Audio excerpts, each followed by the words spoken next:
Essa é uma declaração que vem do presidente do país que é o farol das liberdades, né? Fica muito complicado para o Moraes dizer que está defendendo a democracia, quando justamente aqui os Estados Unidos estão no sentido totalmente oposto, né?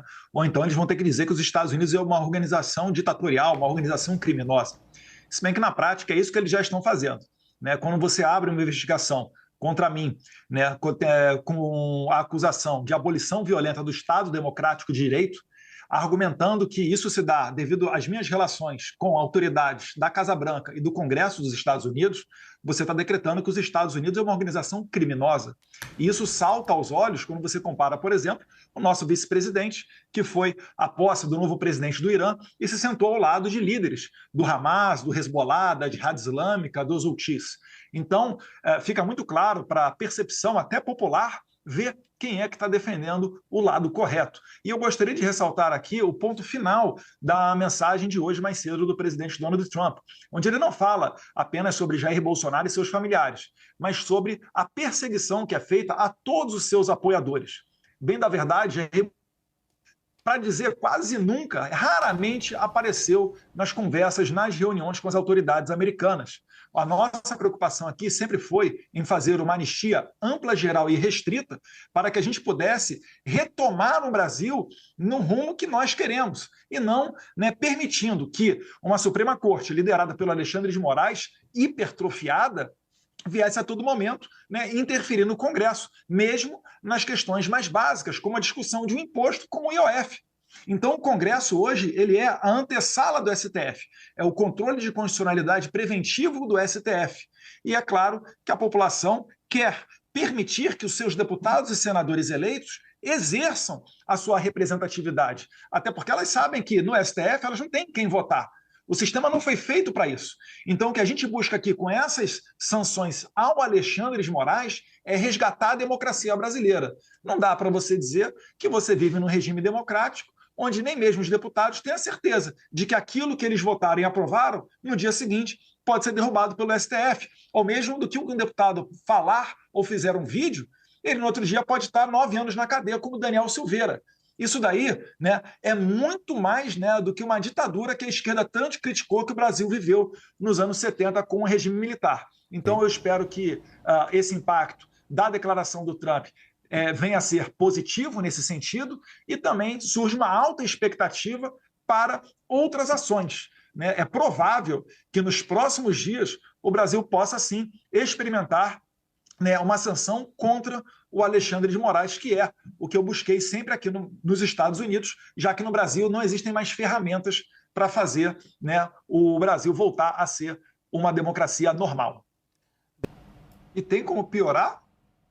Bolsonaro já está condenado, a imprensa fala abertamente nisso, não tem qualquer conexão dele com nada, ele está dentro de um processo sem pé nem cabeça, onde o delator já mudou de opinião 11 vezes, onde o juiz participou de uma delação. Não tem que piorar. Eu estou aqui nos Estados Unidos porque a gente não tem mais opção, a gente não tem mais para quem recorrer. O Brasil está vivendo um conluio de poderosos e a população acordou para isso, tanto que eu estou aqui nos Estados Unidos e o meu número de seguidores nas redes sociais não para de aumentar. As pessoas enxergam na nossa atividade aqui a última esperança. Se você tirar os Estados Unidos da equação, o Brasil já está igual à Venezuela, né? É muito lamentável que a gente esteja chegando a esse ponto. Porque, por exemplo, vou pegar aqui a resposta do Boulos, né? Falou que eu disse que com cabe soldado, quando meu pai era presidente, primeiro que é fake news, né? Se ele fosse direita, talvez fosse indo para a cadeia agora ou debaixo de investigação. Porque a minha frase sobre um cabe soldado, ela foi anterior à eleição. Mas por que eu tenho que responder sobre isso e o Vadir Damus, do PT, não tem que responder quando ele fala que o Barroso está fazendo atrocidades e que o STF tem que ser fechado? Compreendem que não existe mais, né, uma moralidade, uma imparcialidade dentro das instituições brasileiras? E aí o Boulos ele vem falar isso aqui como se ele tivesse uma ficha limpa de credibilidade. Ele é o cara que absolveu os Janones da rachadinha. Falaram tanto da rachadinha, o Flávio Bolsonaro tem que colocar o Bolsonaro na forca por causa disso. Foi arquivado o caso. E quando chegou no Conselho de Ética, na hora dele mostrar que ele realmente trabalha pela causa, por princípio, ele mata no peito e absolve os Janones. Então, bravateiro são as pessoas que têm esse tipo de conduta. Tanto que o Boulos tomou um sabão essa semana agora de um popular que passava pela rua e colocou ele para engolir as palavras que ele falou com relação à IOF. O Lula já está no 3º mandato, falando a ladainha, prometendo o futuro de taxar os ricos, e nada disso sai do papel, porque esse é o governo dos banqueiros. Os banqueiros nunca tiveram tanto recorde de lucros como agora. Então, essa disfunção toda que ocorre no Brasil, o que eu só quero é poder retornar sem ir para a cadeia, porque eu estou fazendo um trabalho tal qual a esquerda sempre fez. E muito mais agressiva. Foi ao Tribunal Penal Internacional, pediu a prisão de Bolsonaro, falaram que era o genocida. Aí, quando eu venho em um país, nos Estados Unidos, falar que, olha, o Alexandre de Moraes prendeu e matou o Clezão na cadeia. Ele está censurando cidadãos americanos com base por conta de posts que eles fizeram aqui dos Estados Unidos, mandando mandar de prisão, como é o caso da cidadã americana Flávia Cordeiro. E vocês acham que o Trump vai ficar quieto diante disso tudo, deixando o Brasil sendo entregue de mãos beijadas para a China, virando uma Venezuela? Certamente ele não vai permitir que isso aconteça. Olha, já fizeram peça teatral assassinando o Bolsonaro, né? Teve a facada, depois tiveram editoriais, inclusive da Folha, né? Opiniões de pessoas que escreveram na Folha, por que eu desejo a morte de Bolsonaro. Isso tudo aí faz parte de uma tática que é conhecida como apito de cachorro.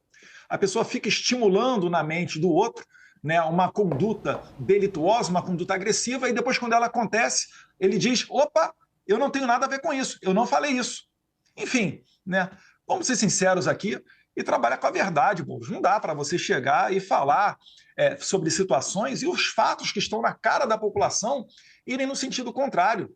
Né? O que eu estou querendo dizer aqui é que a gente tem que colocar a bola no chão e resgatar a normalidade democrática, até para a gente poder criticar um ao outro.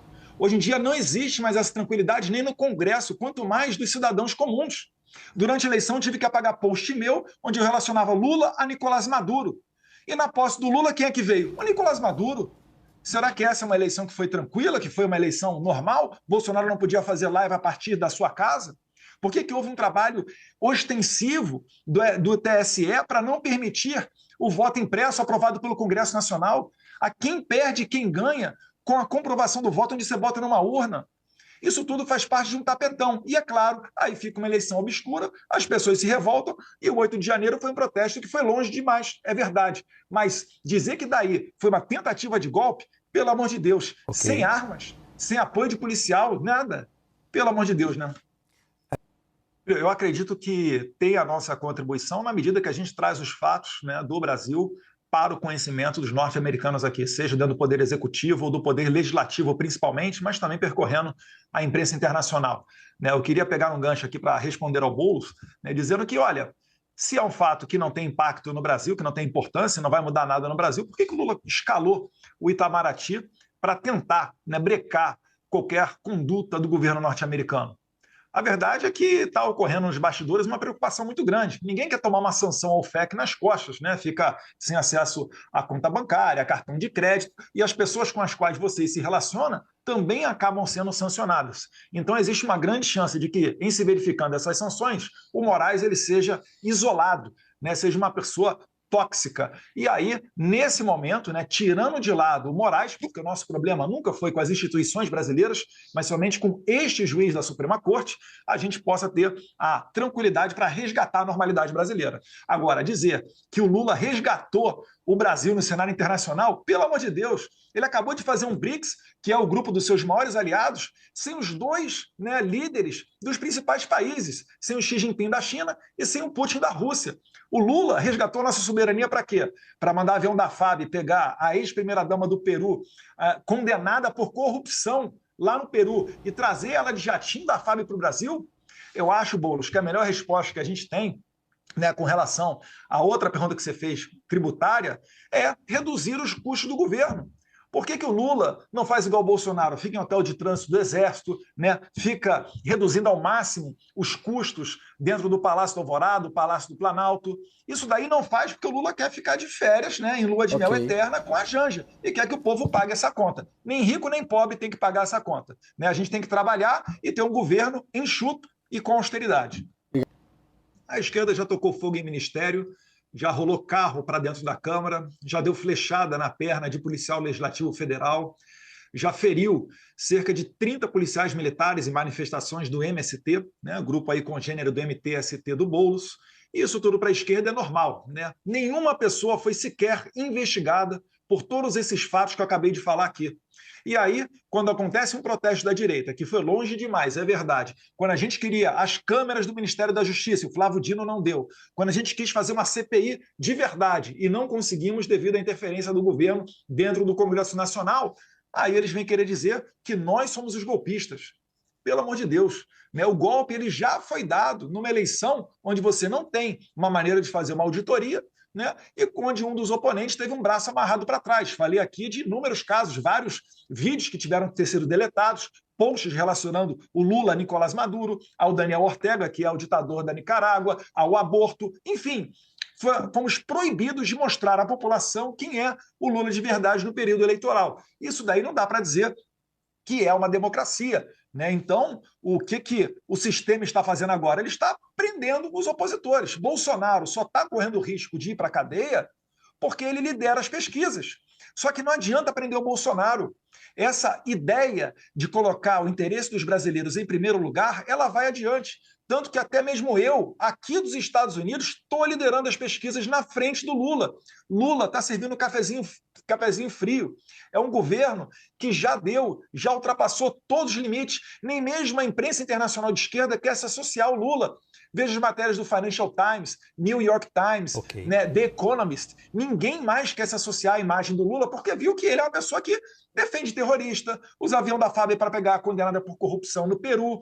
Essa daí é a galera do Lula. Infelizmente, né, a profecia do Olavo de Carvalho cada vez vai se fazer mais presente. E quando o Lula perceber que ele está isolado, ele vai ser apenas uma pessoa balbuciando, né, esperando chegar ao final do seu mandato. Ok. Tenho muito orgulho de dizer que eu sou perseguido por um sistema de pessoas que coloca velhinhas de 70 anos na cadeia, né, para passar 17 anos lá dentro. Se for para ser condenado por conta disso, pode me condenar, vou ter muito orgulho, né? Eu acho que as pessoas cada vez mais estão percebendo que o que eles querem no final é calar as vozes dissidentes. A todos vocês da população brasileira que tem alguma reclamação contra o Lula ou contra o Alexandre de Moraes, né? Nós só estamos no meio do caminho, né? Então nós seremos talvez aí as primeiras vítimas desse sistema. Mas a mensagem que eu deixo aqui é que se nós nos mantivermos firmes e resistentes, não vai ter como parar, né, esse movimento. É por isso que eu coloco meu nome à disposição. As pesquisas são do Futura, do Paraná Pesquisa, que inclusive acertou a última eleição presidencial, tá, Boulos, para sua informação, e a gente vai continuar levando as nossas bandeiras adiante. Não adianta me ameaçar minha família, né, congelar as minhas contas bancárias. Eu vim para cá com um objetivo, e eu vou concluir ele, que é sancionar o Alexandre de Moraes para ter a janela de oportunidade de resgatar a democracia brasileira. Que Deus ilumine os nossos passos aqui nos Estados Unidos.